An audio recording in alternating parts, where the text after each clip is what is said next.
Sound check. Dito. Layo ng konti. Kasi pag nilapit mo siya naman.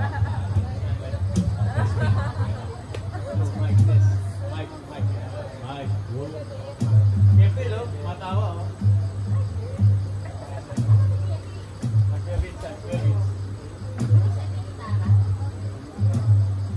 Po, habang nag-restart, 10 minutes po, short na po tayo.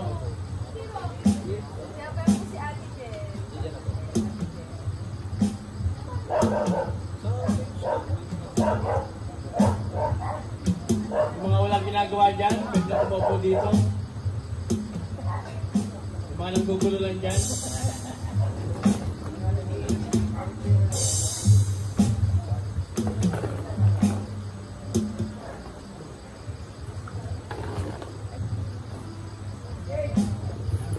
Siyempre, no?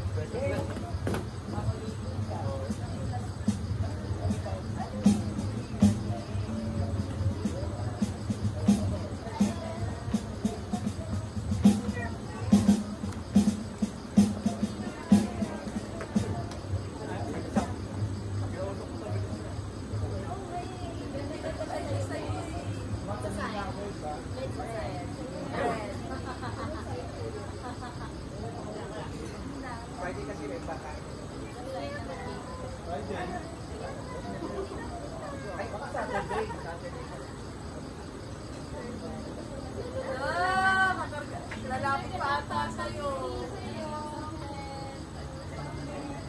Ano na ba kapagda? Nagpapakuha sa'yo. Nagpapakuha sa'yo. Yan? Yan na?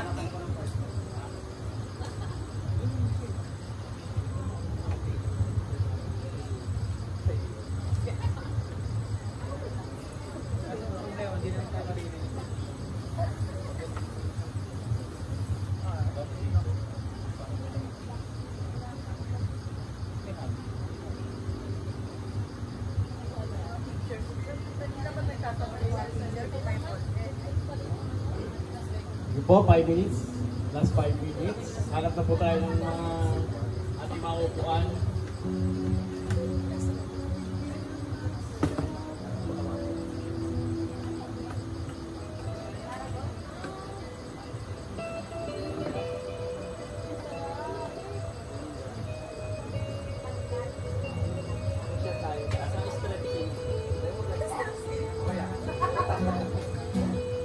Nandag po yan, talinda sa talinda, no? Yung lemongrass tea, oo.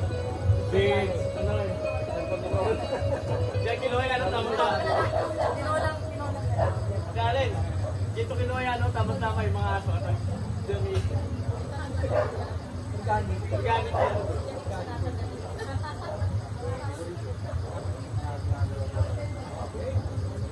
Okay, ano, ready na po ba ang bawat isa? Excited na po ba? Wala speaking po yan.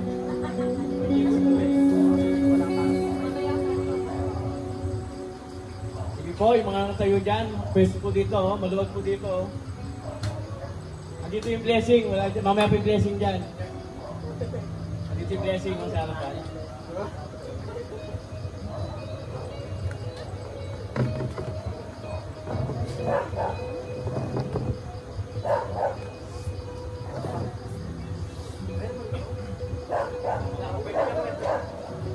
Ito pa, oh.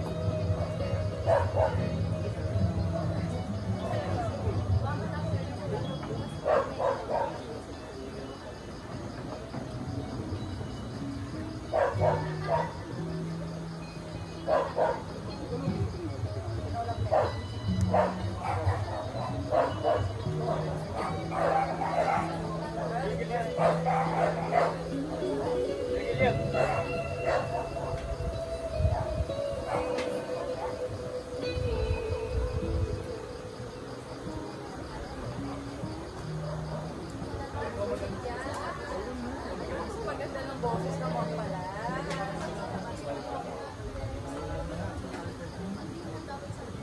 Yun, oh, welcome po kay Ate Roxanne. Ate Jen, good evening po.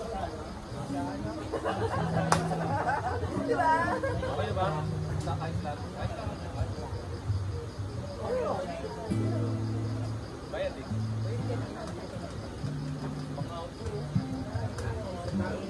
Sige, dito po.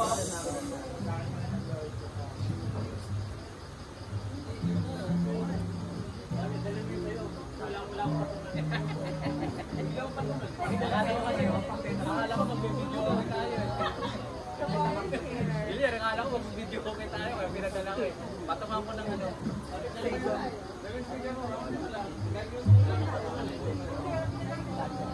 Wala. Hey.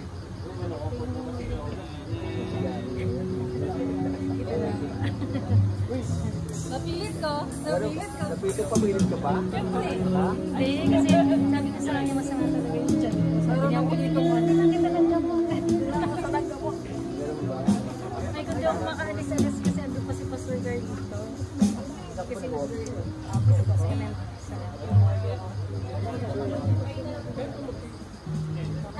Mga shortcut yan. Paano na lang. Magaling ko eh. Magaling kumanyan niya, no? Kumapa. Oh, may cake sila, oh.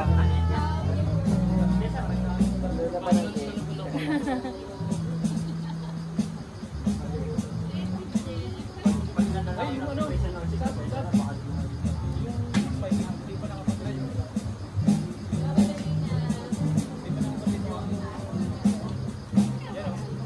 Ginamit yung online niya kanina, pati na tumutunog eh.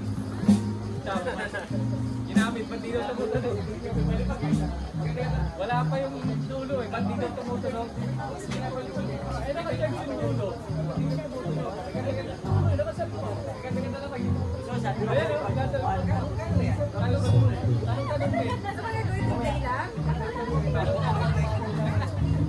Okay, good evening po sa bawat isa.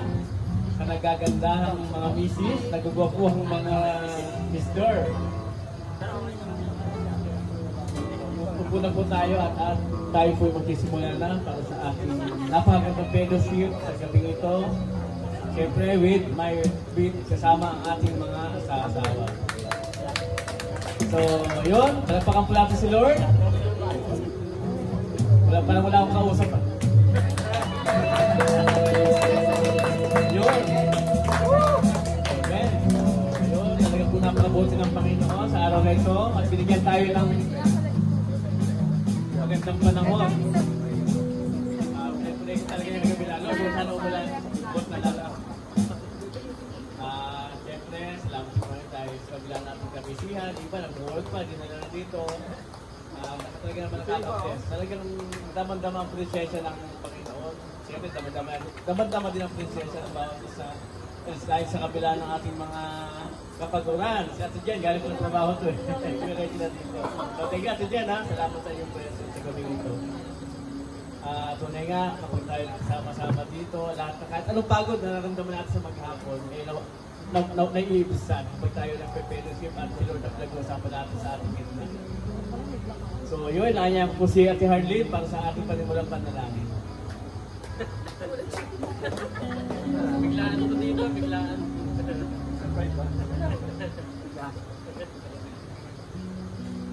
Amen. Palakpakan natin si Lord. Hallelujah. Hallelujah, Lord. Hallelujah, God. Maraming salamat po sa araw na ito, Panginoon Lord. Naligtas niyo po kaming dinala sa lugar na ito, Panginoon. Maraming salamat sa inyong banal na presensya. Maraming salamat, Panginoon Lord, sa iyong biyaya, Panginoon Lord, na nag-uumapaw sa buhay ng bawat isa, Panginoon Lord. Ngayong gabi, Panginoon Ama, ikaw po umangusap sa amin, ikaw po manguna, Panginoon Lord. We pray, Panginoon Ama, for your speaker, Panginoon Lord. Anoint him, Panginoon Lord Jesus. Tago niyo po siya sa inyong likuran, Panginoon. Salita niyo lamang po, Panginoon Lord God, yung mamutawi at tumatak po ito sa aming puso't isipan, Panginoon Lord God. We pray for a happy fellowship, Panginoon Lord Jesus, Panginoon Ama, together with our husband, Panginoon Lord, and wives, O Lord Jesus Christ. In Jesus' name we pray. Amen. Talaga pag binibigla, oh. So yun, para tayo ay maging kumpleto, siyempre, purihin naman natin ang Panginoon sa magitan ng awitin ng ganda ng ating Daragon ba. Ayan, palakpakan po natin ang ating Panginoon. Hallelujah. Lord, napakabuti nyo.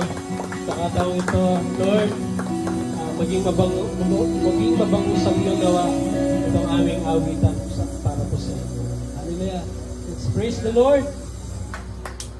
Let's clap our hands for Jesus.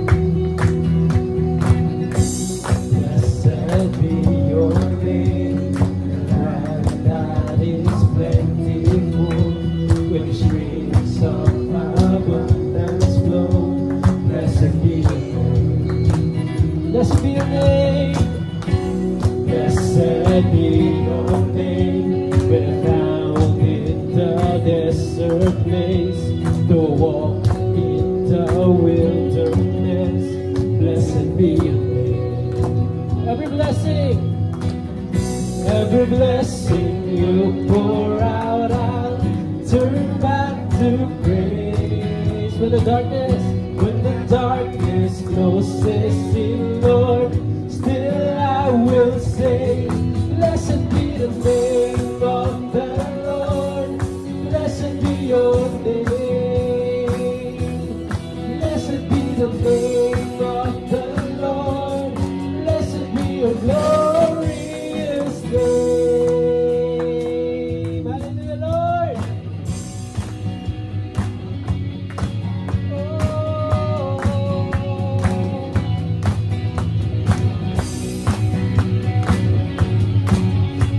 Yes, Lord. Bless you, Lord. Blessed be your name. The sun shining down on me. With the words all as it should be. Blessed be your name.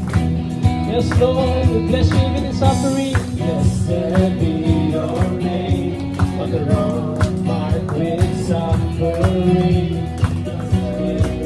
the offering. Blessed be your name.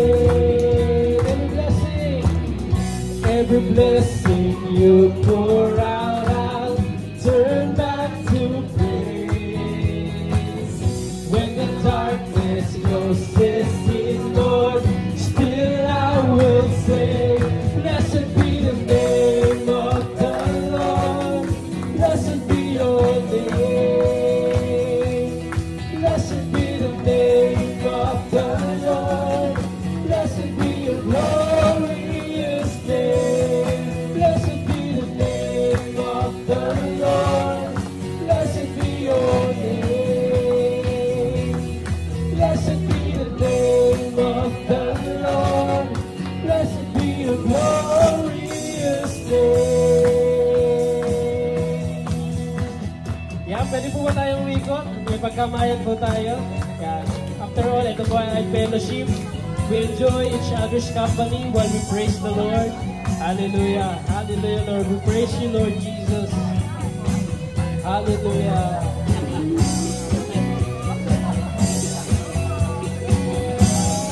Thank you, Jesus. Thank you, Jesus. Lord, in every instances of our life, we will continue to praise you, Lord. You give and take away. You give and take away. My heart will choose to say, Lord, blessed be your name. You give and take. You give and take away. You give and take away. Lord, my heart will choose to say, Lord, blessed be your name. You give and take away. You give and take away. Lord, my heart will choose to say, Lord, blessed be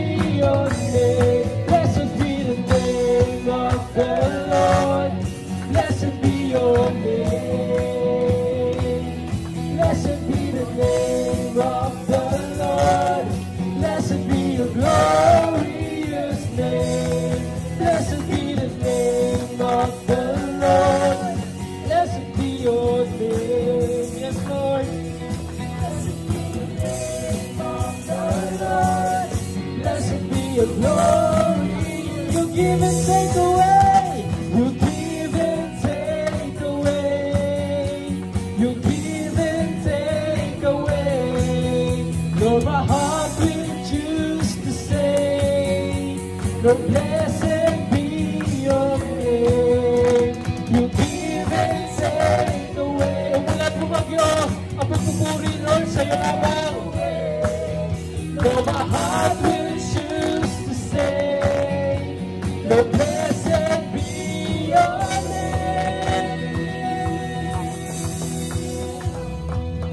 Hallelujah, Lord. Napakabuti mo, Jesus. Hallelujah. Yes, Father. Mga church, pwede po ba nating alalahanin this moment? Ano po yung mga magagandang ginawa ng Panginoon sa buong week? It's already Thursday and we are alive. We are here. The Lord blesses us so much. Amen.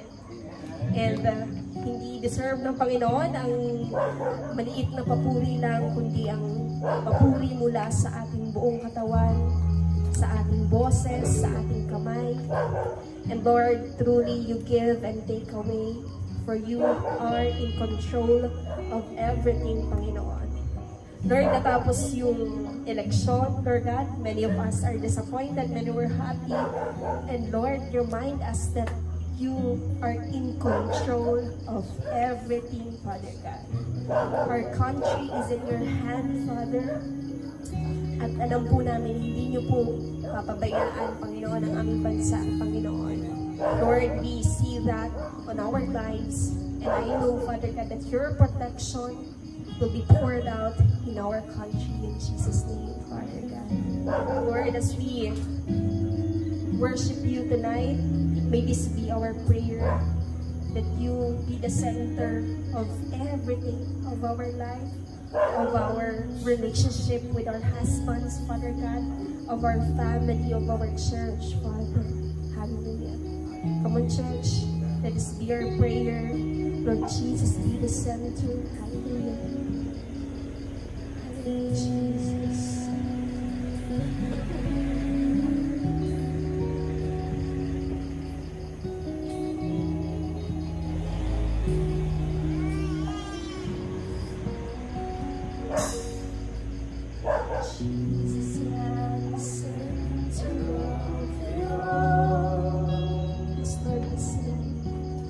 Jesus at the center of it all. From beginning to the end, it will always be, it's always been you, Jesus.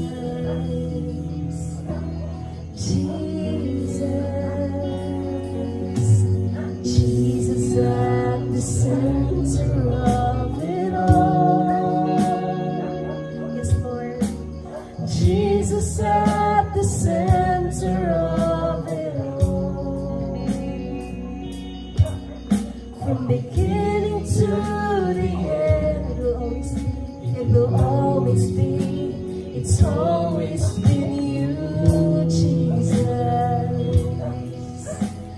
Jesus, when nothing else matters, nothing in this world will do.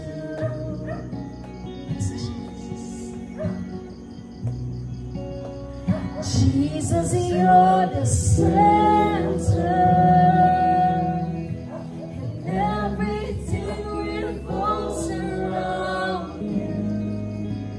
Jesus, you at the center of it all.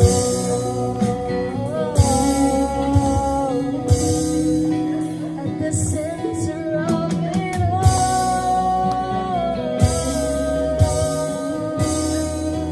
Now let's sing there. Jesus, be the center.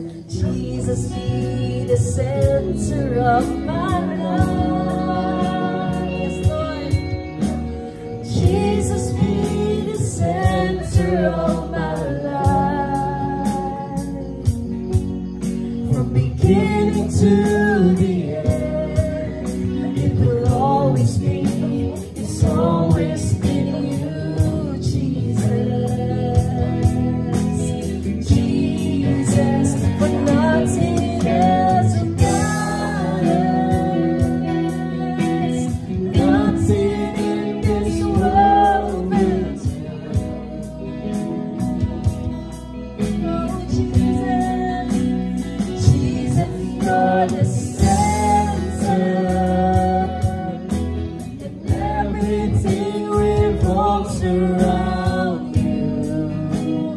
Jesus, you, nothing else matters. Nothing in this world will do.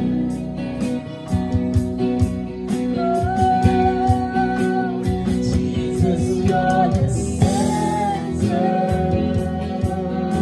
and everything revolves around you. Jesus, you. From my heart to the heavens, Jesus be the center. It's all about you. Yes, it's all about you. From my heart to the heavens, Jesus be the center. It's all about you. Yes, it's all about you. From my heart to the heavens, Jesus be the center. It's all about you. Yes, it's all about you. From my heart to the heavens, Jesus be the center. It's all about you. Yes, it's all about. I'm gonna sing it out. Oh, Jesus be the center. It's all about you. Yes, it's all about you. From my heart to the heavens, Jesus be the center. It's all about you. Yes, it's all about you. Nothing else matters. Nothing in this world will do. Jesus. Nothing in this world other than Jesus, you're the center, and everything revolves around you. Jesus, you, nothing else matters. Yes, Lord, nothing in this world, nothing in this world will do. Hallelujah, Father. Jesus, be the center of it all. Jesus, you're the center, and everything revolves around you. Jesus, you, at the center of it all. Oh, let's clap our hands for our Lord. Hallelujah, Lord. Napakabuti mo.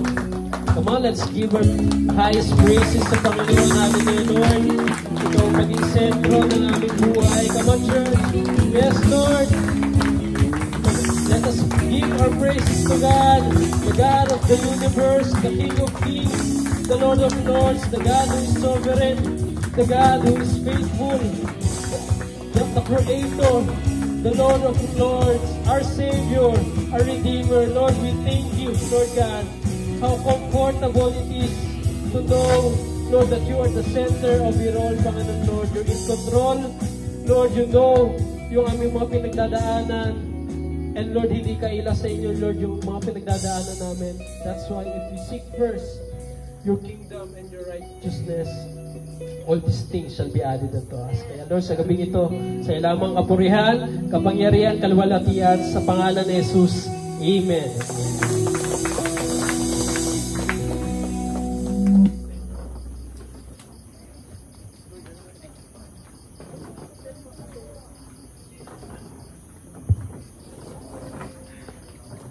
Yun, amen. Napakasarap talaga magpuri sa Panginoon, ano? Sabi nga, pangalan pala ng Panginoon ay nakaka-bless na. Mali pala natin ang pangalan ng Panginoon. So, yun, bago tayo dumako sa ating pinakahihintay, nais ko muna magpakilala sa inyo. Nga pala si Brother Orlan, yung mga hindi nakakilala sa akin. So, yung bagong pakilala ang ating guest speaker sa gabi ito ay siya po naglakbay pa po ng ilang milyahe bago makarating dito. Malayo pa po yung pinanggalingan niya. Siya po ay isang mabuting asawa, si Jackie. Layo, ano? Di ba? Ang layo. Nakaka-bless po siya. Siyempre, siya po ang head ministry ng men's, hindi lang ng Las Marinas, kundi po na buong Pilipinas, national po. So, ayun po, hindi ko na po patatagalin dahil excited na po bawat siya. Siya po ang tatay ng mga tatay. Palapakan po natin si Kuya Oyet Miranda. Say to you. Ganun ba? Igulit ako na. Happy birthday, happy birthday, happy birthday to you. Happy birthday to you. Happy birthday, happy birthday, happy birthday, happy birthday to you. One more. Say to you. Happy birthday to you. Happy birthday, happy birthday, happy birthday to you.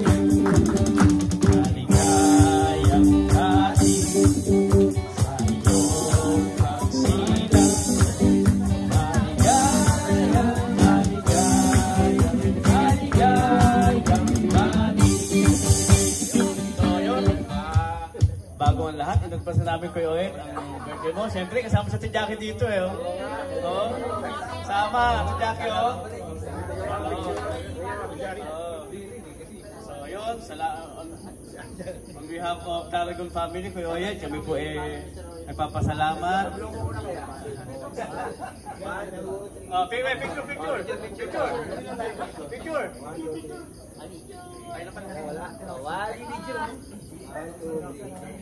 Thank you, Kuya Oyet, Jackie.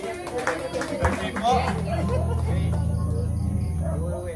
Salamat, Ate Jackie, Kuya Oyet. Salamat sa buhay nyo at kami pinagpapala. Siyempre, una-una sa buhay nyo, pinagpapala kami. Sa guide nyo sa pagme-ministry, sa amin, sa men's. Siyempre, kasama ng mga wives.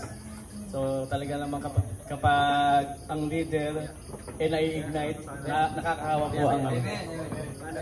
po ang mga men. Sige po.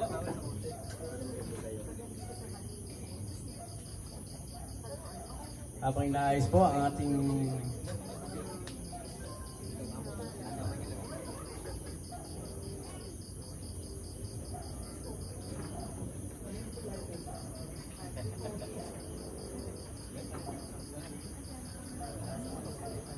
yun, thank you, Kuya Oyet. Yun, magandang gabi po at salamat doon sa advance na kanta. Parang yun yung pinakamagandang happy birthday song na narinig ko. Mula nung ako'y nakaintindi ng kanta. But anyway, maraming salamat mga bro. At ito yung pamilya ko talaga, no? Na kumbaga yung araw-araw na itinerary natin or kung ano man yung mga iniisip, talagang yung men's ministry kasama na yan sa agenda ng aking buhay, no? At isa kayo sa mga nagiging kalakasan ko ng pamilya ko at kung bakit nagpapatuloy tayo kay Lord dahil sa mga buhay nyo. At syempre ngayon may mga kasama pa tayong mga ladies, no? Bigla akong nahiya, no? Anong sinabi magjo-join daw ang ladies. Paano ko kaya ikakambyo ang aking mga sasabihin, no? Nawa bigyan ako ng karunungan ni Lord, no, na makarelate ang bawat isa. Meron pa rito, kasi mamimigay ako mamaya ng tig-1,000 eh. Diba? Babawiin ko rin. At ayan po, ano pa ba yung sasabihin ko? Sa ating buhay po, napakalaking bagay itong ganito, no? Na meron tayong mga fellowship.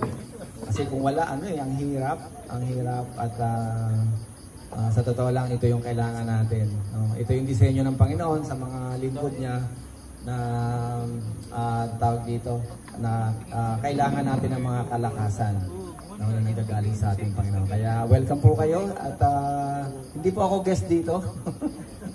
Hindi ako guest. Kayo yata yung guest di ba? Ako kasi taga rito.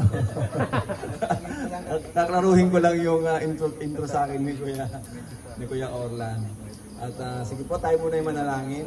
Hallelujah. Panginoon, maraming salamat sa oras na to. Lord God, salamat sa oras ng aking mga kapatid, Panginoon, na mga kuya, mga ate namin, Panginoon. Salamat. At binigyan mo kami ng ganitong time, Panginoon, na opportunity namin na makarinig ng salita mo. Panginoon, maka-fellowship namin ang aming mga kabiyak, Panginoon. At alam ko, Lord, kung natutuwa ang mga puso namin, masigit kang nagagalak, Panginoon, sa iyong nakikita ngayon, Panginoon. Kaya, Lord, we invite your holy presence in our midst, Panginoon. We believe, Lord, na nandito ka sa aming kalagitnaan. Dahil sinabi mo, 2 o 3 na nagkakatipon, lagi kang nasa kalagitnaan. And Lord, welcome na welcome ka po sa amin. Kausapin mo po kami, turuan mo po kami, Panginoon. At kaya mo, Lord, na hindi sayang ang aming gabi ngayon dahil alam namin meron kang ituturo, Panginoon, na magiging kalakasan namin sa aming buhay Kristiyano, Panginoon. Be with us, O God, at samahan mo rin ako, Lord, sa pagbabahagi ng iyong salita. Give me wisdom, Panginoon. Give me courage, Lord God. At pawang mga salita mo lamang ang mamumutawi sa aking mga labi, Panginoon. Salitang may buhay at salitang may kalakasan. Pinupuri at niluluwalhati ka namin, O Diyos. At ito po yung aming dalangin sa pangalan ni Jesus. Amen. Ayan, palapakan si Lord. Ayan. This week to, no? Familiar pa sa inyo yung mga ganyan senaryo. Ayan, familiar sa atin, no? Ayan ang mga nagkagulo ang buong bansa. Hindi naman nagkagulo, sabihin yan ang focus talaga natin sa lahat ng balita. Yan po ang mapapanood natin. Yan po yung election 2025. Ayan po. At tanong, yung mga napili nyo ba, yun ang napili? Ha? Pasok? Yung mga pinili nyo ba ay napili ng tao, majority? No? O meron, may mga kinulang sa jacket. No? Ayan, siyempre ito yung panahon natin na ang bawat individual ay mayroong pagkakataon na mamili na kung sino yung sa tingin niya ay karapat-dapat na mamuno sa ating bansa, sa ating lugar, no po? At siyempre ito yung conscience natin, individual rights ng bawat isa na magkaroon tayo ng wisdom paano pumili, no? Kaya dun sa mga black voting hindi tayo agree dun kasi parang hindi muna i-exercise yung talaga sa tingin mo ay tamang leader, no? Wala po akong pinapatamaan. No? Nandiyan na po yan. Ito po yung ating halalan 2025 at sabi nga ngayon halos parang 90% na ay naipili na kung sino yung mga pinili ng tao. Diba? Napili na at siyempre masaya sila dahil naguma po ang kagalakan sa mga napili, sa mga mapalad na napili at nanalo sa eleksyon. Kaya ayun, welcome ka bro. Welcome. Sige, pabigatin mo na ng upuan.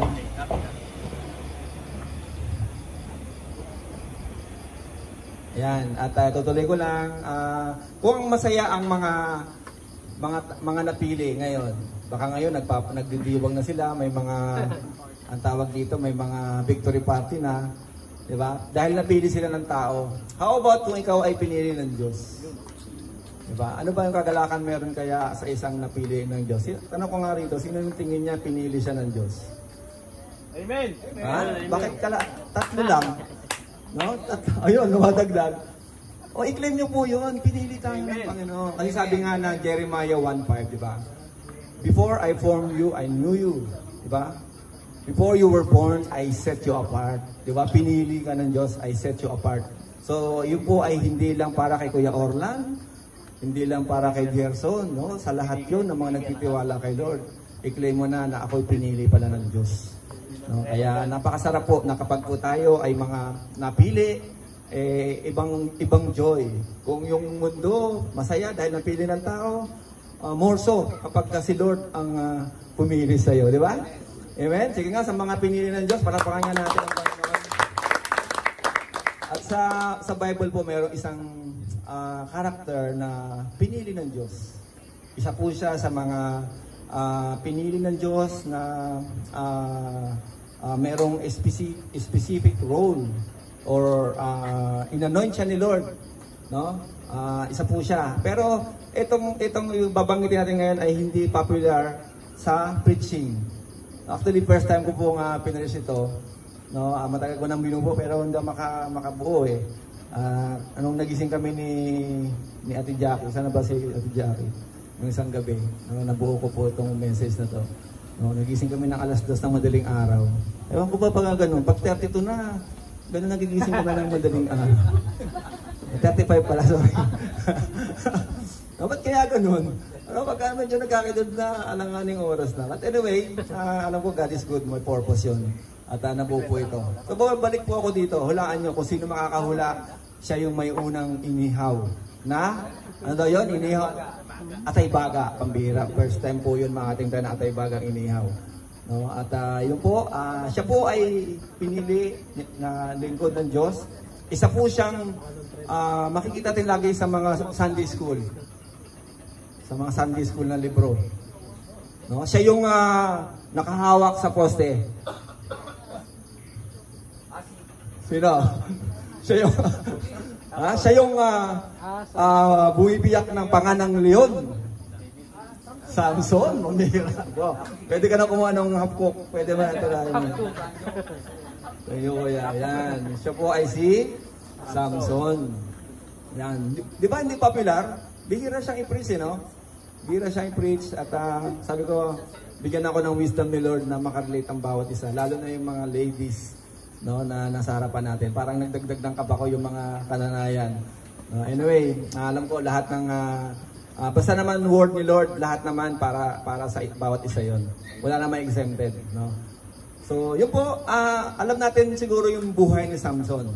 Sabi ko nga kanina, pinili siya at sa kanyang career, naging leader, naging tagapanguna ng Israel at naging judge.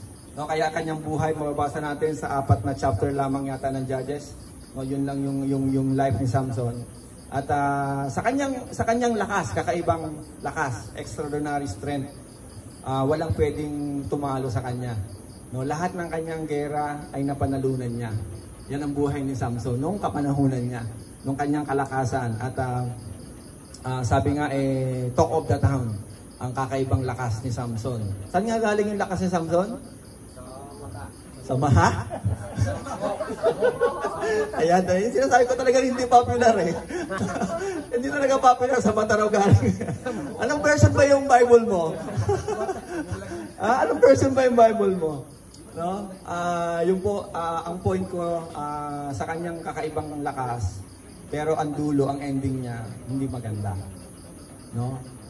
Tama ka, yung matang sinasabi ni Kuya Dante, yun po ay nawala yung mata niya at nawala yung lakas niya. At siyempre, ang kasunod na tanong, bakit kaya? What went wrong, no, sa buhay ni Samson? Na napakaganda ng kanyang simula, napakaganda ng kanyang kakaibang gift na binigay ni Lord sa kanya. Actually, siya lang sa Bible yung may kakaibang lakas. Tapang meron. No? Yung mga victories na marami, meron. Pero yung lakas, parang siya lang yung binigyan ganong kakaibang lakas. Kaya kung nung araw, panahon niya may UFC, walang talo to si Samson. No? Walang talo lahat. Kung may boxing, nako, walang tatalo. So ang tanong natin ngayon, when strength become weakness? No? Kailan ba nangyayari yung kalakasan mo ay nagiging kahinaan? Meron palang gano'n, no? Kailan kaya? Ano ba yung nangyari sa buhay ni Samson? Tingnan po muna natin, a quick review lang. Ano ba yung good start ni Samson? Ano ba yung good start? Para mas maintindihan natin, ano ba yung good start ng buhay ni Samson? Sabi diyan, kung meron kayong Bible sa Judges 13, sige nga sa mga may Bible, ulit, may libreng inihaw mamaya, yung puro laman. Sabi diyan po, no, again, the children of Israel did evil in the sight of the Lord, and the Lord delivered them into the hand of the Philistines for 40 years. No, ayan na naman, nasakop na naman ng mga Philistine. Alam na natin yan, Israel, Philistine. No, for 40 years.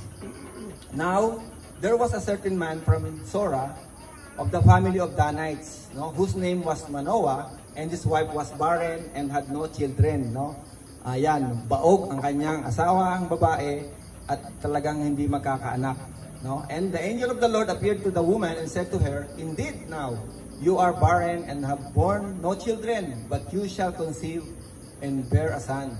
Now therefore, please be careful not to drink wine or similar drink, and not to eat anything unclean." So ito na po yung mga instruction, tingnan po natin yan, bantayan po natin yan, dahil yan po ay may mga, mamaya po madadaanan po natin ulit yan. At sa verse 5 po, sabi ko, "For behold, you shall conceive and bear a son, and no razor shall come upon his head." No, instruction ulit yun. No razor. Hindi kaya si Kuya Romy to. "For the child shall be a Nazarite to God." Yan. Nazarite to God. Balikan ko lang ulit, pag tingnan natin yung meaning ng Nazarite, set aside. Siya'y pinili na lingkod ng Diyos. Kakaiba ang kanyang pagkatawag, leader siya, at pinili siya. No, may kakaibang role. Kumbaga sa mga leader ng ng Israel, siya pa talaga Nazarite, parang priest or mas mataas pa. No, yun ang kakaibang pagkatawag kay Samson, no? Kaya Nazarite siya.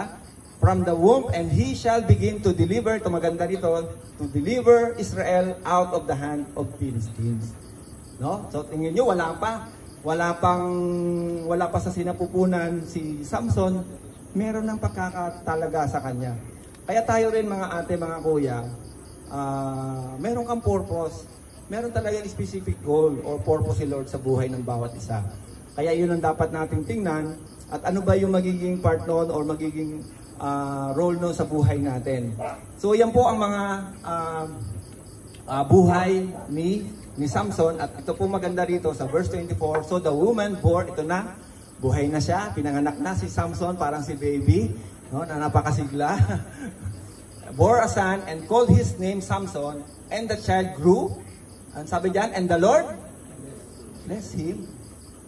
Sarap-sarap naman ng simula, di ba? Sino yung gusto rito na bless siya ni Lord? Binili-bless siya ni Lord. Siyempre lahat tayo, di ba? Yan ang prayer natin eh. Sa bawat prayer natin, hindi mawawala, "Lord, bless me. Bless the works of my hand." Lahat yun. Yung bless, salitang bless talagang yan ay kasama na natin sa ating buhay. So sa madaling sabi, to some it all, no? The favor of the Lord is upon, sabi dyan, sorry, nasobrahan. The favor of the Lord is upon Samson. Ito yung simula ni Samson. No, napakaganda ng simula. Kasama mo si Lord, kasama ka ni Lord, binibless ka ni Lord, no? At nandiyan dyan si Lord sa bawat gagawin mo. Napakasarap nun, di ba? At tingin nyo kapag ka ganun, tingin nyo ba mag-prepare ka pa? Tingin nyo ba mabibigo ka ba? Di ba? Meron pa bang kabiguan yung ganun, nakasama mo si Lord? Binibless ka ni Lord? Parang sarap-sarap nun. No? Pero sabi nga sa buhay ni Samson, ano nangyari? Ano nangyari? No, bakit ganun? Bakit biglang hindi maganda yung kanyang naging direksyon, no? And tingnan po natin, ano ba yung the fall? Saan ba nahulog? Saan ba nagka-problema si Samson? In spite of napakagandang regalo sa kanya, yung gift niya, kakaibang strength, and yung position na binigay ni Lord sa kanya, anointing, yung presence ni Lord kasama niya, bakit nadulas pa rin? Bakit gumuho pa rin ang kanyang leadership, ang kanyang pagkatao?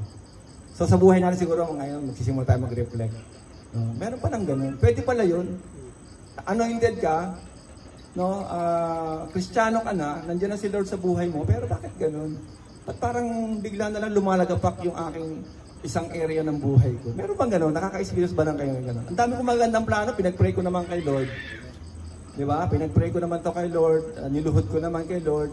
Pero bakit biglang ganun? Bakit biglang hindi yung inaasahan ko ang nangyari? So, tingnan po natin. Matuto po tayo kay Samson. Ano ba yung naging fall? Ano ba yung naging buhay ni Samson? Ayan. Yung asawa ko po ang may akda. Nawala siya kanina. Nabuo namin to madaling araw, nagising kami. So, ito po yung brat. No? May 4 na bagay na nakita po ako na kung bakit naging nag-fall si Samson. Kung bakit siya nawala sa hulog. Nawala sa hulog at talagang totally iba yung naging turnout ng kanyang buhay o ng kanyang leadership. Number 1 po, tingnan po natin. Ano ba yung number 1? Being disobedient. Ayan, being disobedient. Ano ba yung supporting verse natin dyan? Sabi dyan sa verse 1 to 3, Now Samson went down to Timnah and saw a woman in Timnah of the daughters of Philistine. No?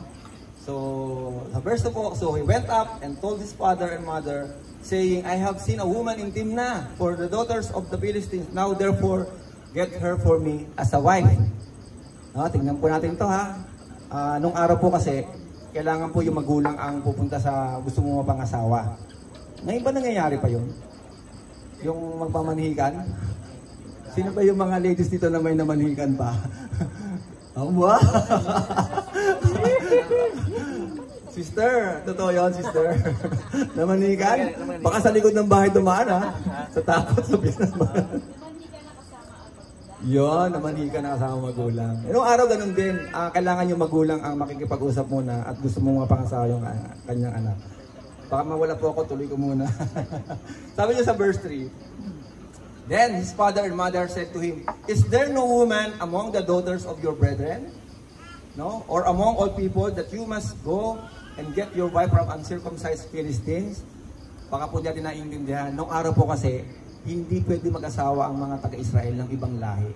Lalong-lalo na ang Philistine. Kasi yun nga ang unang number 1 na kalaban nila ng bayang Israel. No? Yun ang number 1. Kaya sabi ng magulang, wala na bang ibang magandang babae dito sa natin, sa baryo natin, sa bayan natin? Kailangan pang kumuha ng tagalabas? So ito po yun. Meaning, kinukumbinsi ng magulang si Samson na anak naman.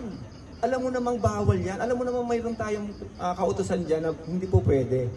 Pero anong sagot ni Samson? No? Get her for me, for she pleases me well.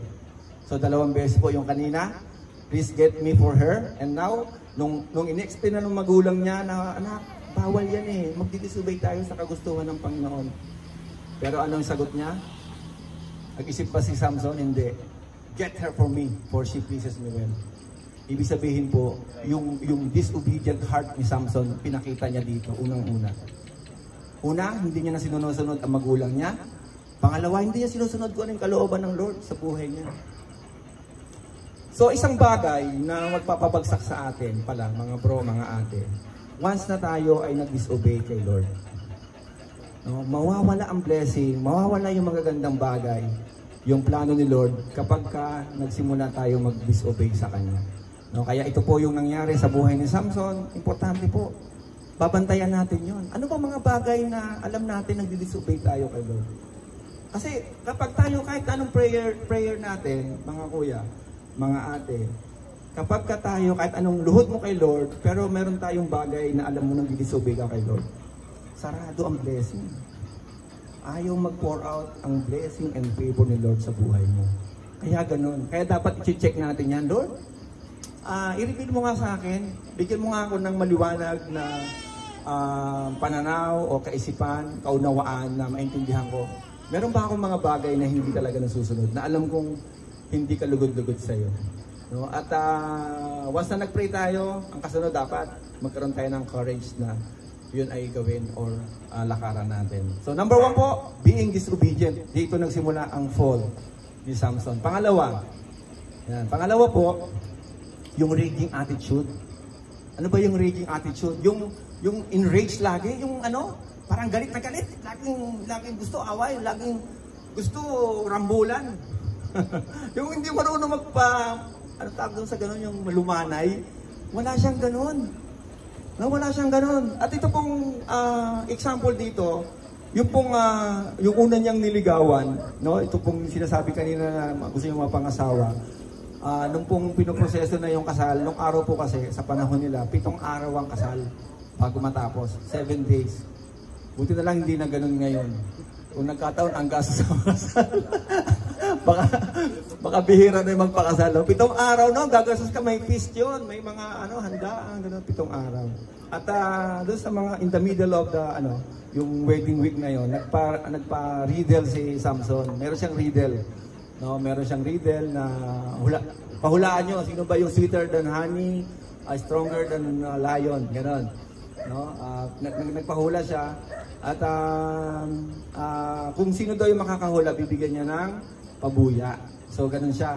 Ngayon, yung mga Philistine nga, alam na may galit sa kanya at walang inisip kundi paano siya maisahan din si Samson. Do kilala nila si Samson, kakaibang lakas. No, at ang ginawa nila, kinakutsaba yung babae. Sige nga, alamin mo kung ano yung sagot doon sa riddle, ha. Pag hindi, malilintikan ka sa amin. Susunugin ang pamilya mo, pati bahay mo. So, naging kutsaba yung babae. Bakit kaya yung babae nakukutsaba? Madali bang convince ng mga babae? Hindi naman. Ha? Mabilis? Baka mag-awit tayo. So, yung po yun, ginutsaba nila yung babae. Sa madaling sabi po, nung yung babae na nagtanong, kung mahal mo ako, sige nga, sabihin mo. Doon po sa unang verse yan, kinukwento ko na lang po. Sige nga, kung talaga mahal mo ako, sabihin mo na yung sagot. No, at sinabi nga ni Samson doon sa babae. At syempre, yun nga, sinabi doon sa mga abay. No, sa mga abay at nahulaan po yung riddle na binigay ni Samson. At dahil doon, imagine niyo, yung in-expect ni Samson na gusto niya, hindi mas magaling siya, yung walang makakahula, no? Yung walang makakagawa ng gusto niyang ipagawa. At dahil doon yan, enrage siya. Sabi diyan ito yung naging action niya, no, sa 14 verse 19. Then the Spirit of the Lord came upon him mightily, and he went down to Ashkelon and killed 30 of their men, took their apparel, and he gave the changes of clothing to those who had explained the riddle. Ito na po yun. Pambili sa isang iglap, nasagot lang yung riddle mo eh. Papatay ka na ng 30. Anong klase ka namang mag-isip? Di ba? Anong klaseng tao yung gano'n na pambira? Ang kapalit nung simple, sa atin syempre simple yun. Kumaga parang katuwaan lang yun, di ba? Pero kay Samson, big deal. Big deal. Ganun siya mag-react. No, hindi pa pipigil at dudungisan niya ng dugo ang kanyang kamay para lang maiganti yung galit niya ay mailabas niya. No, sa ating buhay, meron siguro sa Kristiyano wala nang ganun. No, sa mag-asawa ba, konting problema lang, sisigaw ka na ba agad? Babalibag mo na ba yung mga masagasaan? Ha? Meron pa bang gano'n? Ha? Hiwalay yung dikolor? No? Kila Rox, parang hindi pa naman daw, sabi niya. Gumaganon si Rox eh. Hindi pa raw nangyayari, hindi pa raw ha. Sa mag-asawa minsan may ganon, tingnan natin. No? Akala natin na normal, hindi. Sa mga anak ng Diyos, kailangan hindi ka namang master ng emotion mo. Diba dapat ikaw mag-master ng emotion mo?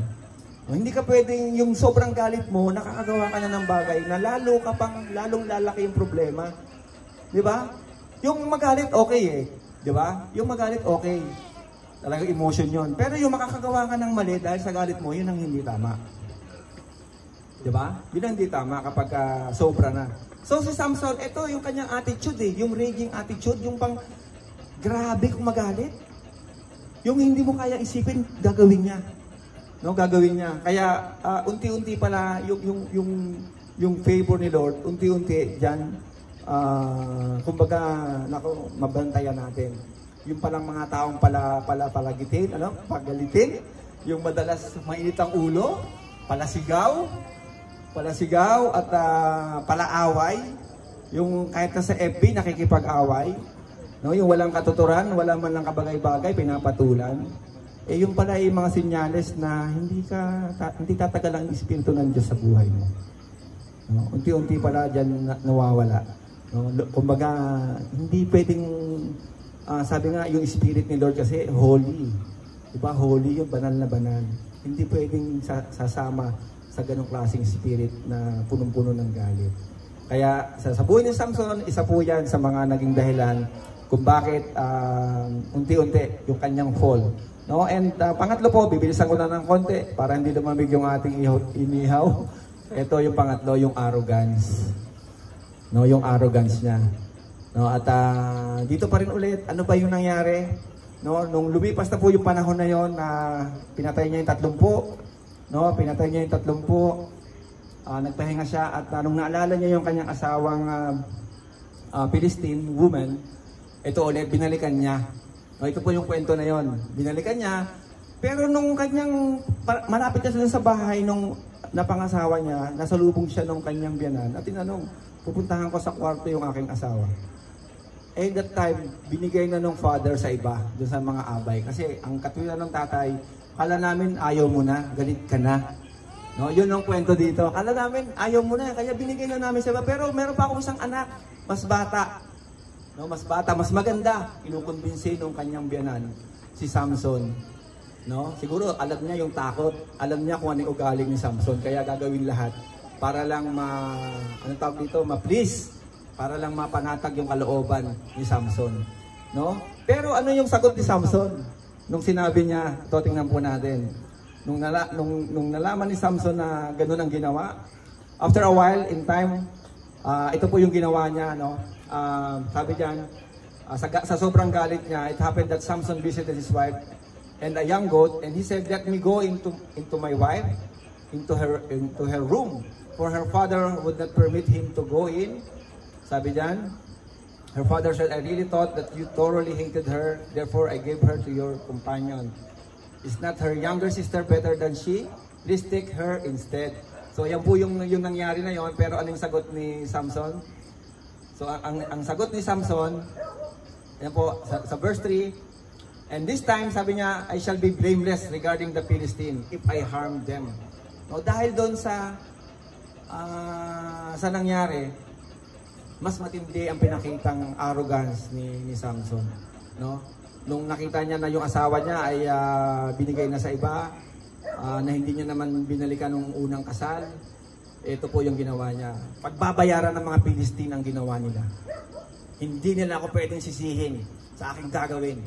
No, ito po yung naging deklarasyon ni Samson. Ano ba yung gagawin niya? Ito po, kakaiba po itong talaga talento ni Samson. Sayang talaga to si Samson, ang galing-galing. Then Samson went and caught 300 foxes. Yung isang daga nga, hirap humuli, no? Na-imagine nyo ba yan? No? Yung isang pusa nga, ang hirap humuli. Pero ito, 300 foxes. No? Wild ito, hindi ito alaga. No? Anong klaseng talento meron siya na kaya niyang gawin yun? And he took torches, turned the fox's tail, no? Pinagtali-tali niya at nilagyan niya ng apoy ang bawat buntot nito. At when he had set the torches on fire, he let the foxes go into the standing grain of the Philistine and burn up both shocks and standing grain as well as the vineyards and olive groves. No, ibig sabihin po dito, pambihira, lahat ng ari-arian, lahat ng kakainin ng mga Philistine, kakainin ng mga bata, ng mga asawa na wala namang alam sa gera. Wala akong pakalam sa buhay niyo, parang yun ang sinasabi ni Samson. Wala akong pakalam sa inyo kung mamatay kayo sa gutom. Susunugin ko lahat ng ari-arian. What kind of arrogance, no? Yung attitude ni Samson. Diba? Parang wala ka bang puso? No, wala ka bang puso? Paano mo masasabi na ikaw ay anointed ni Lord? No? Or sabihin natin, paano masasabi na ikaw ay anak ng Diyos? Ikaw ay Kristiyano, pero iba naman ang nakikita sa buhay mo. Iba naman yung lumalabas sa mga labi mo. No? Paano masasabihin, mag-worship ako sa COG, mag-church ako, pero pagdating mo sa bahay, punong-puno ng galit at masasamang salitang narinig sa'yo. Or ang worst pa, iba naman ang nakikita sa buhay mo, sa ginagawa mo. No, ito po yung nakita kay Samson. No? Nakilala siya na lingkod ng Diyos, leader ng Diyos, judge. Pero grabe po ang kanyang arrogance. No? At ang naging dulo nga, no, sinunod niya lahat, nag-apoy. Pati yung aanihin, yung inanin na, yung aanihin pa ng mga grains, sunog lahat. Walang kakainin ang buong Philistine. No? Ganun po siya ka-arrogant. No? At yun po pala, kala niya yun ang kanyang way, no, na gusto ni Lord. Pero ito po ang dulo. Ito po ang dulo pala nun na hindi niya namamalayan, unti-unti na pala siyang nahuhulog or natutumba or ang tawag dito, tumatambling, bumabagsak sa kanyang pananampalataya, sa kanyang pagiging anointed ng Panginoon. At lastly po, dito talaga lumagapak si Samson. And I pray na hindi tayo dito matatrap. Ang huli po na no? He was trapped by enemy's scheme. He allowed himself being trapped by the enemy. At paano nangyayari yon? Ito na naman. Sa verse, sa 16 po, no? Verse 14, verse 14, no? Verse 4, afterward it happened that he loved a woman in the valley of Sorek, whose name was Delilah. Yan, di ba? Pamilyar na sa inyo yung Delilah. May kanta yung Kuya Alex, no? Ano nga yun? Siguro doon nakuha yan. Nagbabasa ng Bible yung si Tom Jones ba yun? O, alam na nun eh. Alam ni Chef eh. No, nagbabasa ng Bible. No? Meron pa pangalan dito, Delilah. Pikilala na kayo. Wala.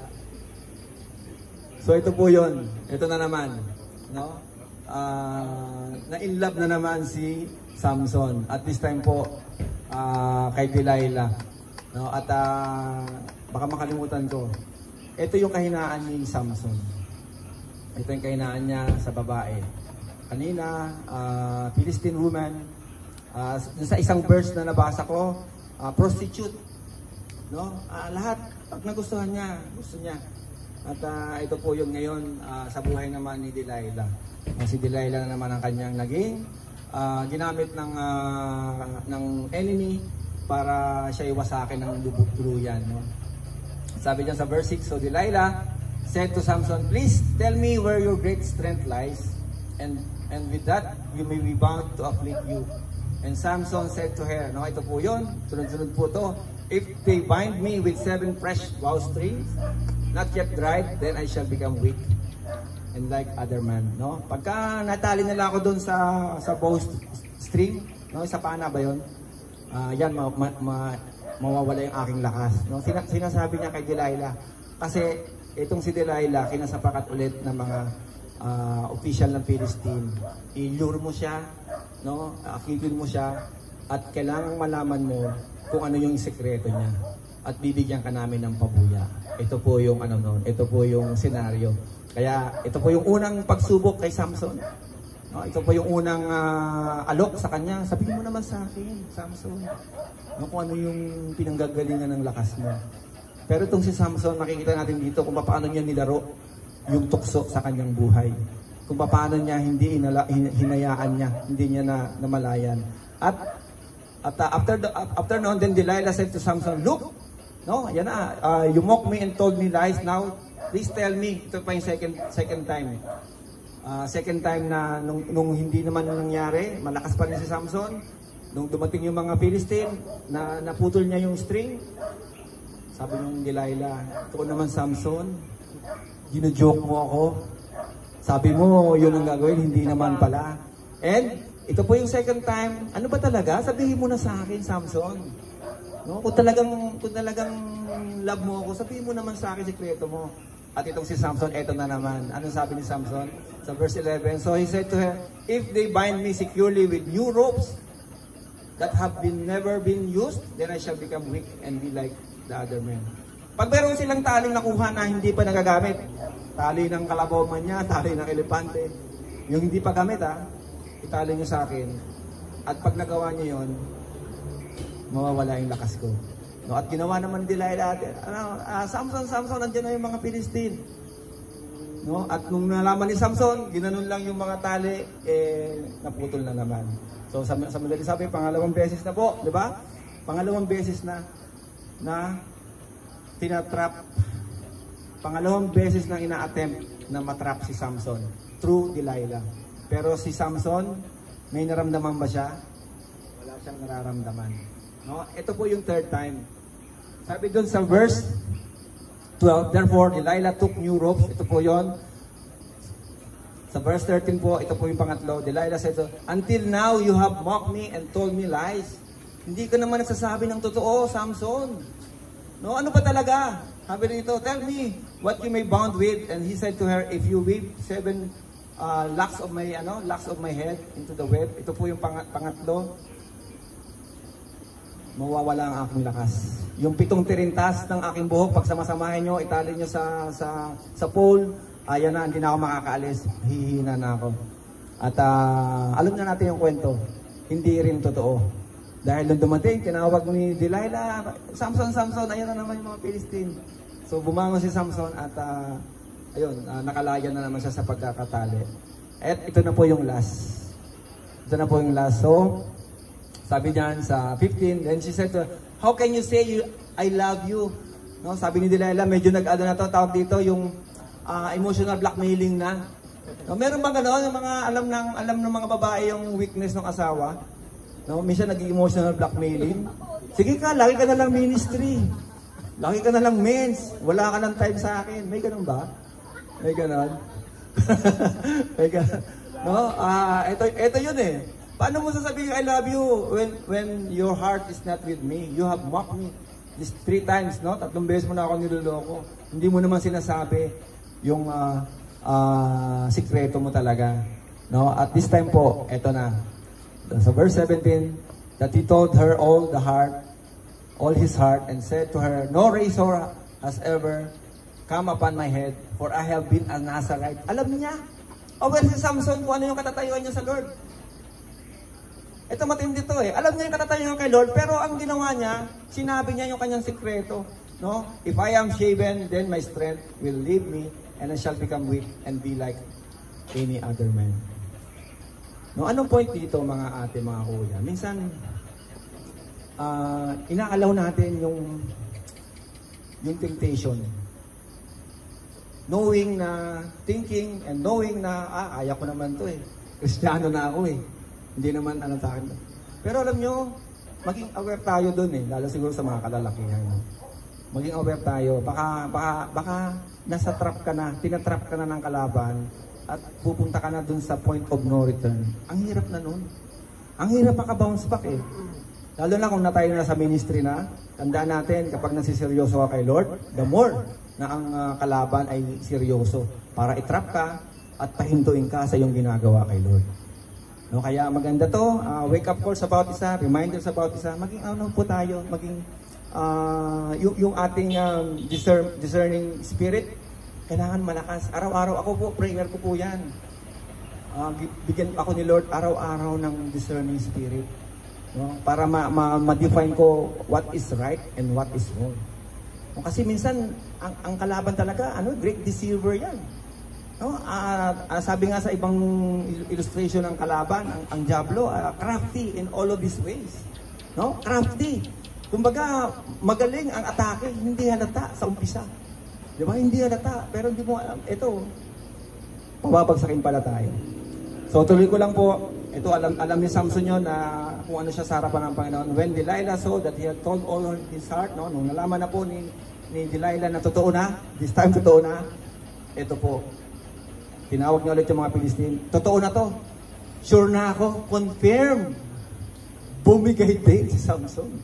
Ito po yun. Ito yung good news. Halika kayo, puntahan nyo. Punta ulit kayo rito at talagang ito na. Tapos na si Samson dito. Trap na siya. At ito po ang ginawa niya. Come and once more, for he has told me all his heart. At sabi dyan sa verse 19, then he lured him to sleep on her knees. No? He lured him. Sa ibang salita, parang pinatulog.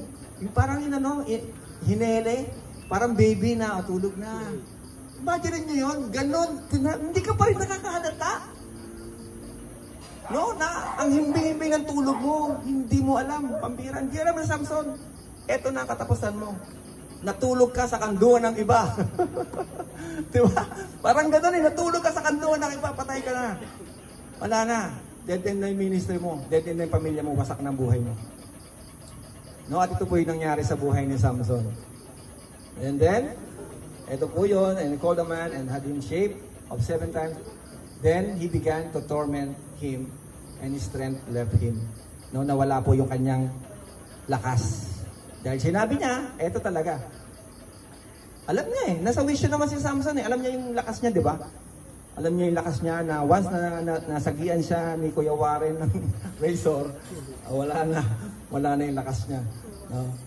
So, yun po, and sa verse 22, maganda po maintindihan natin ito, no? And she said, the Philistines are upon you, Samson. So, nung tinawag niya, but he did not know, sabi rito, that the Lord had departed from him. Ito yung malungkot dito. Nung binabasa ko ito, pambihira si Samson, no?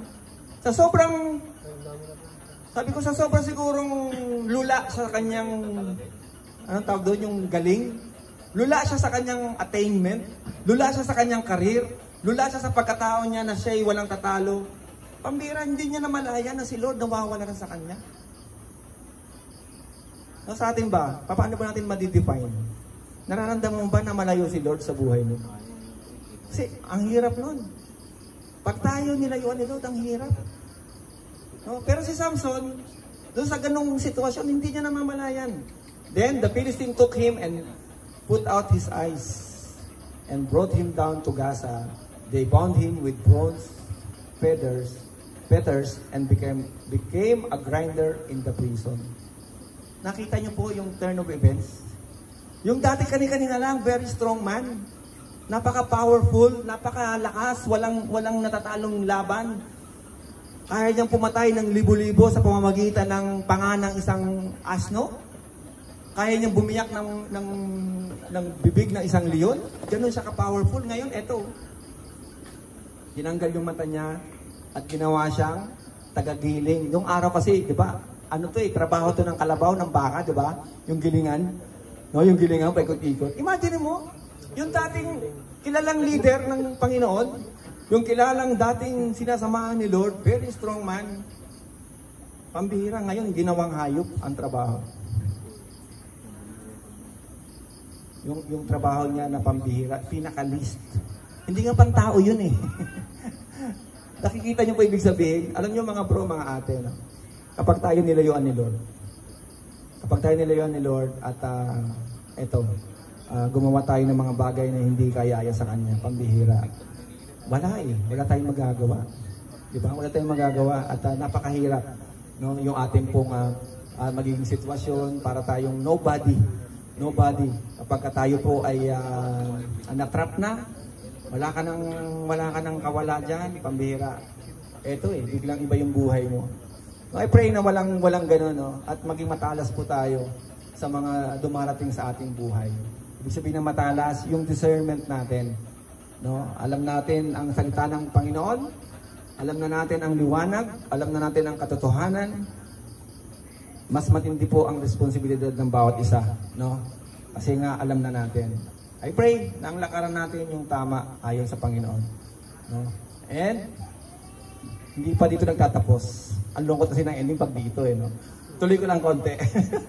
Ang lungkot kasi, no? Yung dating malakas, pambihira, biglang nobody.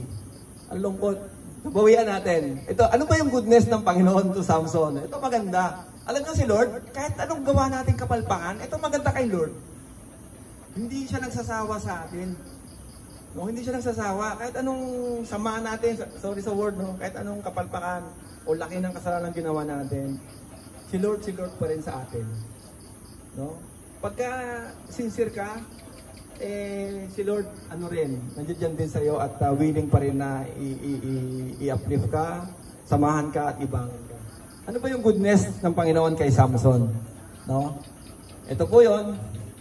Nagdiriwang na po ang buong Philistine sa nangyari. Nagdiriwang na at yun ang lagi nilang, kumbaga, sinisigaw. Every time na magtitipon sila, ito po sinisigaw. Now the lords of the Philistines gathered together to offer a great sacrifice to Dagon, their God. No? Yun na naman, may iba na naman silang Diyos. Parang lalong lumakas yung kanilang tiwala dun sa Diyos-Diyosa nila. And to rejoice, and they said, our God has delivered into our hands Samson, our enemy. Mas matindi yung Diyos natin, tinalo si Samson. Diba? Nabihag natin si Samson, kaya wala yung mga Israel. Imagine niyo to, yung pagmamok sa Israel. Wala yan, mas magaling si Dagon. Si Dragon. No? Walang sinabi itong si Samson na lingkod ng Diyos nila. When the people saw him, they praised their God and said to our God, ito na po yun. So it happened when their hearts were merry and they said, go, call for Samson. Yan, ito na po yun. They make performance.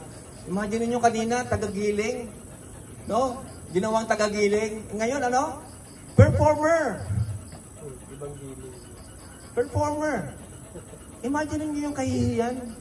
Yung dating kinakatakutan, dating kilalang lingkod, leader, pambira, eto ngayon, no? Gagawin kang, sasayaw? Imagine ko pa paano, ang tawag dito, papasayahin yung crowd, no? So, they called Samson from the prison and he performed for them. And they stationed him between the pillars. Then Samson said to the lad, no? Siguro sinlaki nito yung taga-akay, yung bata, no, na sabi niya, let me feed the pillars. Let me feed the pillars, reach the temple so that I can lean on them. No, ito yung kanyang gulong. Kung umaakay na bata. Sabi ko, bakit bata yung maakay kaya? Bakit kaya bata yung maakay? At tanong ko yan eh, bakit kaya bata? Hindi isang sundalo. Bakit kaya bata? Sige nga. Anyone? Kasi wala na talaga si Samson, tingin nila. Wala nang lakas. Wala nang magagawa. Bata na lang maghila dyan. Sige, akayin na lang ng bata. Hindi na kailangan isang sundalo dyan. Bata lang, okay na yan. Nobody. Ganun ang tingin sa kanya. Wala na talaga. Wala na yung kanyang magandang personality kung paano siya ni-establish si Lord. No, kaya bata na lang. Kaya yun ang pinakiusap niya at sabi niya, tuloy ko lang po. Now, the temple was full of men and women. All the lords of the Philistines were there. No, yung mga officials nila, lahat na matataas. About 3,000 men and women on the roof watching while Samson performed. Hindi ko alam kung nagsasayaw ba to o ano, o kumakanta. No, naging katatawanan si Samson. At yun po sa 28, then Samson called the Lord saying, ito maganda rito. Ito magandang yung ending. Dito po magtatapos sa ending, sa verse 28. Then Samson called the Lord. No, ito na po yun. Anong ibig sabihin yan? Once again, he acknowledged God sa buhay niya. Doon sa kanya maraming gera, doon sa kanya maraming tagumpay, wala naman si Lord kasi. Tinignan niya yun na siya. Malakas ako, powerful ako. Walang makakatara sa akin. Wala naman si Lord doon eh. Meron pa tayo nabasa na in-acknowledge niya si Lord sa buhay niya, sa kanyang mga tagumpay, wala. Kaya mahirap pala sa atin, mga kuya, mga ate, na kapag tayo may mga tagumpay sa buhay, huwag mo susuluhin yun. Huwag praise me yun. Huwag glorify me. Huwag praise me. Kailangan kay Lord lahat ng papuri. Huwag tayo makakalimot na ibigay kay Lord lahat ng pasasalamat at pagpupuri, no, sa lahat ng mga accomplishment na meron tayo. No, kasi kung wala naman si Lord, hindi tayo makakakuha ng mga ganung bagay. So number 1, ito po yung maganda sa verse 28, he acknowledged God once again sa kanyang buhay. No, dito po siya naka-recover. At anong pangalawa? Sabi niya, "O Lord God, remember me, I pray." Sabi ko, pambira. Siguro yung sigawan, yung tinutuya siya. Sayaw pa, kending pa, kembot pa, Samson. Baka ginagano siya ng mga Pilistin eh. Sige, giling mo pa. Baka ganun yung kanyang pagtutuya sa kanya. Pero pambira, ang kanyang concentration, "O Lord God, remember me, I pray." Malamang, sinara niya muna yung kanyang pandinig. Wala siyang distraction. Nakafocus siya kay Lord. "Remember me, O God, I pray." So, ibig sabihin po niyan, he humbled himself. Nakita niya, o nga, matagal akong nagyabang. Matagal akong tingin ko, lakas ko ang aking ginagamit. No, ito po, ibig sabihin niyan, he humbled himself. "Lord, remember me, I pray." No? Ina-acknowledge niya at hinahumble niya ang kanyang sarili at sabi pa rito, "Strengthen me, I pray, just this once." Lord, strengthen me, palakasin mo ulit ako, Lord. Isang-isa na lang. Isang-isa na lang. Talaga nagsusumamo siya kay Lord na, "Ito lang, Lord, isa na lang kahilingan ko sa iyo." No, ibig sabihin po niyan, he knew the source of his strength. This time po, bumalik sa kanyang wisyo. O nga pala, yung lakas ko pala hindi naman sa akin. Hindi naman dahil ako'y nagbubuhat ng 150 pounds. Kaya ako lumakas. Yung lakas ko hindi naman dahil sa buhok ko eh. No, naalala niya to, na-realize niya to, na yung lakas ko, hindi dahil sa buhok ko talaga eh. Tama? Hindi naman talaga sa buhok niya. Hindi naman sa galing niya talaga. Hindi naman sa kung ano yung ginagawa niya sa buhay niya, kaya siya malakas. Kaya siya malakas dahil sinasamahan siya ni Lord. O, ito yung totoo dito. Kaya siya malakas dahil sinasamahan siya ni Lord. At dito po na-realize niya, si Lord talaga yung source ng aking lakas. At I pray na yun din tayo. No? Kung ano man yung ating nagagawa, accomplishment, kung ikaw may nagsasucceed sa lahat ng areas ng buhay mo, huwag mong kalilimutan, si Lord ang source niyan. No, huwag mong iyabang. Huwag mong iyabang kasi pwedeng mawala yan sa isang kisap mata. And lastly po, that I may win one blow, take vengeance on the Philistine. Ito po yung maganda rito sa dulo. No? Ano po yung ibig niya sabihin dito? Lord, gusto kong makabawi sa Philistine. Bakit? Kasi he remembered his purpose. Yun naman kasi yung purpose niya sa kanyang buhay. Kaya siya sinamahan ni Lord, kaya siya establish ni Lord, kaya siya binigyan ng extraordinary power ni Lord. Kasi may purpose siya. Ano yung sabi kanina? You will deliver Israel from the hands of the Philistine. That's the very purpose of Samson. Kaya lang, na mali. At this time po, ito ang kanyang magandang realization. Ang purpose ko pala, ilaban ng Israel.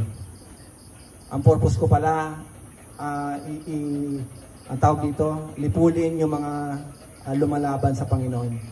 No, ito pala yung purpose ko. At ito po, na-realize niya, he remembered once again his purpose in life. No, sa buhay po natin, maganda po na, ano ba yung purpose talaga natin? No, wag mawawala yung purpose natin dahil sa dami ng problema, dahil sa dami ng mga pinagdadaanan natin.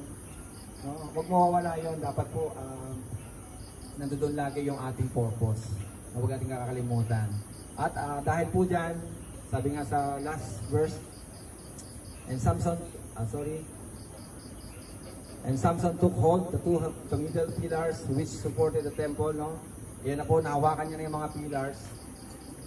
And one sa kaliwat kanan, at ang dulo po nun, ang nangyari po, then Samson said, let me die with the Philistine, and he pushed with all his might, and the temple fell on the Lord's and the people who were in it. So, the dead, ito po maganda rito, so the dead that he killed that night, no, that day, at his death, were more than he had killed in his life.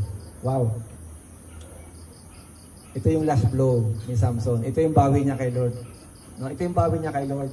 Lord, naalala ko na yung purpose ko. Alam ko na yung purpose ko. Hindi pala ang purpose ko ay magpakatanyag. Yes, maganda. Maganda yan. Hindi pala ang purpose ko magpaka-busy sa maraming bagay at wala ka na sa eksena. Hindi pala yun ang purpose ko. Hindi pala ang purpose ko ay lagi na lang yakapin yung problema, kabigatan, o yung mga pagsubok sa amin at nawawala na ako ng sigla sa ministry. Hindi pala yun ang purpose mo sa akin. Ang purpose mo sa akin, meron ka ipapagawa at magpapatuloy ako. Dahil alam ko na anumang bigat ng mga pagsubok, no, makakayanan natin dahil sinasamahan tayo ni Lord. So, minsan pa mga kuya, ito po yung takeaway natin. Always remember God in any situation. I-resolve mo sa sarili mo, walang makakapagpahinto sa'yo. No, walang pwedeng pumigil sa paglilingkod mo kay Lord. Yes, may mga problema, may mga minsan dumarating yan, pagsubok, pero huwag kang bumigay. Tuloy mo lang. Tuloy mo lang. Mga ano yan, ingredients yan, pampalasa yan sa ating paglilingkod, sa ating pananampalataya. Yung mga challenges, trials na yan, pampagana yan sa ating pananampalataya. Kung tama ang pananaw natin, mas lalo tayong masisigla. Kasi alam natin, nararanasan natin kung paano tayo sinasamahan ni Lord. Diba? Mas mapipil natin na pambihira yung Diyos kong sinasamba, yung Diyos kong pinaglilingkuran kailanman. Hindi ako iniwan at hindi ako pinabayaan. And lastly po, focus on our purpose. Focus on our purpose. Sana, alam natin yung purpose natin, to glorify God, to worship God, and to serve the Lord. No? Yan po ang very purpose natin. Kapag nawala po yung mga bagay na yan at nag-focus na tayo sa ibang bagay, ano pa nangyari sa buhay natin? Sabi nga, ang asin na nawala ng alat, wala na. Para na lang itatapon na lang sa daanan at tatapakan. Nawala na yung saltiness ng asin. And I pray sa buhay natin, may kanya-kanya tayong purpose. May purpose si bro, si ate, may purpose tayo. Hawakan natin yan. Panghawakan natin yan. No? At huwag tayong bibitaw. Huwag tayong mawawala dyan sa purpose ni Lord na yan. Na sa lahat ng ginagawa natin, nakakasiguro tayo na nag-glorify natin ang pangalan ng ating Panginoon. Amen? So sige po, palakpakan natin ng Panginoon. At tayo po manalangin, Panginoon. Maraming salamat sa gabing ito. Salamat sa buhay ni Samson na Lord, hindi popular, Panginoon, hindi namin laging nababasa, Panginoon, or napag-aaralan. But Lord, meron ka palang magandang itinuro sa amin, Panginoon. Na Lord, una, makita namin, Lord, ang mga bagay na ikababagsak ng aming pananampalataya, Panginoon. At sa buhay ni Samson, Lord God, yung kanyang weakness, Panginoon, nakita namin ang weakness niya, babae, Panginoon. Delilah, Panginoon, ang kanyang weakness. At yun po yung naging dahilan kung bakit siya patuloy at naging dahilan bakit siya nahulog, Panginoon, at napapigil sa kanyang paglilingkod, Panginoon. At the Lord, kung meron man kami, Panginoon, dito na mga delilahs namin, Panginoon, mga bagay, Lord, na nagiging dahilan ng pagiging trap namin sa aming ministry, Panginoon, sa aming paglilingkod sa iyo, Panginoon, in the name of Jesus, i-reveal mo sa amin to, Panginoon. Hayaan mo, Lord, na magkaroon kami ng tapang na iwaksi, Panginoon, gano'n man kahirap, Panginoon, gano'n man kasakit. Lord, tulungan mo kami. Give us the courage, Lord, na iwasan, Panginoon, at layuan ang mga delilahs, Panginoon, mga pwedeng maging trap namin sa aming buhay ministry namin, sa aming buhay Kristiyano, Panginoon. At tulungan mo po kami na makarecover. Panginoon, alam namin, sapat-sapat ang biyaya mo na hindi ka natatapos sa mga pagkukulang namin. No, sa bawat pagkakataon na kami babalik sa iyo, Lord, nandiyan lagi ang iyong pag-ibig, ang iyong yakap na laging naka-ready. Lord, open arms, Panginoon, na kami tatanggapin muli, Panginoon, sa iyong presensya, Panginoon. At tulungan mo po ang bawat isa na mapagtagumpayan, ano man, Lord, ang mga pwedeng trap sa amin, ang kalaban, Panginoon. Lord, i-polish mo kami, Panginoon, sa mga hindi magagandang bagay pa sa buhay namin, attitude problem, Panginoon. Kung ano man yung arrogance na yan, Panginoon, yung aming disobedience, Panginoon. Lord God, mga bagay na ayaw mo, Panginoon, Lord God, i-reveal mo sa amin at tulungan mo po kami na mabago yung sa aming buhay.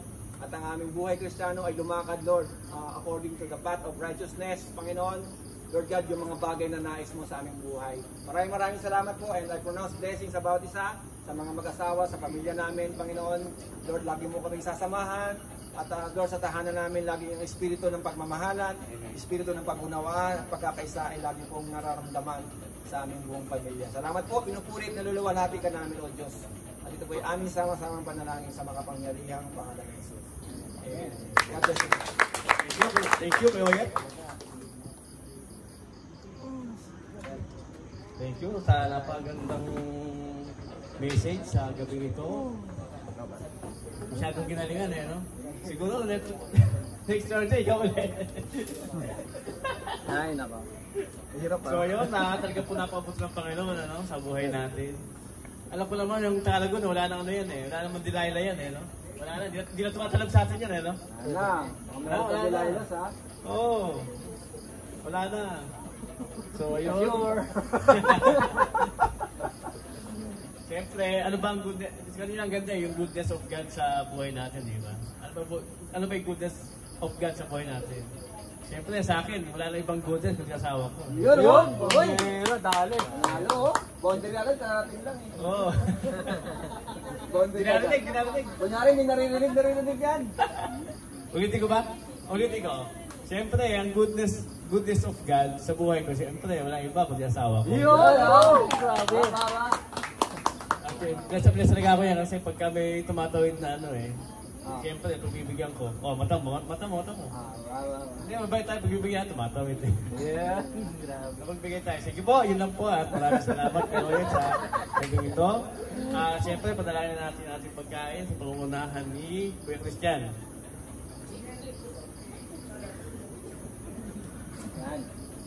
Tingnan pa sino na natin. Sabi ko, kayo magpapaka-busy tatawagin ko kayo Ay, teka na kuya. Welcome ko muna si Kuya Vince. Maraming salamat sa pwede. Ayun po tayo. Kuya Vince Reyes po, isa po siyang IT din. IT. So, salamat Kuya Vince. Welcome po dito. Ito sa mga susunod po. Isa kapit tayo, tawagan kita. Ayan. Sige po, salamat po Kuya Christian. Tayo po ngayon, tayo po manalangin. Dear God, maraming salamat po muli, O Lord, sa pagkain na binigay niyo po sa amin sa gabi nito, O Lord. Maraming salamat, O Lord, sa mga nag-prepare, nag-ambag, O Lord, para maging mabusog ang bawat isa, O Lord. O Lord, patuloy kong nilalapit, patuloy ko pong pagpalain ng bawat isa, sa ganun, O Lord, na maging pagpapala pa kami sa iba. Ito po ang aming dalangin sa tanging pangalan ni Jesus. Amen. Mga binibigyan, talagang first Kasi kakain.